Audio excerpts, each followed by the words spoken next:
Morning મિત્રો, કેમ છો બધા? મજામાં જ હશો. આપણે કાલે બીજી નાઈટ હતી ને આજ ત્રીજો દિવસ થઈ ગયો બરાબર, અને સવાર પડી ગઈ એ બધાને ગુડ મોર્નિંગ. લખનભાઈ તમારે કઈ કહેવાનું? Good morning. જય ગિરનારી ભાઈ.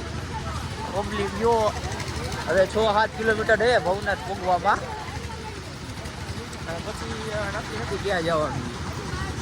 શું કેવું અડલા ભાઈ? આપણે ભવનાથ મળશું. જય ગિરનારી, જય ગિરનારી, જય ગિરનારી ભાઈ.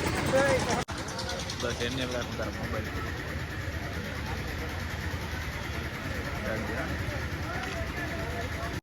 માતાજી પૈસા લ્યો.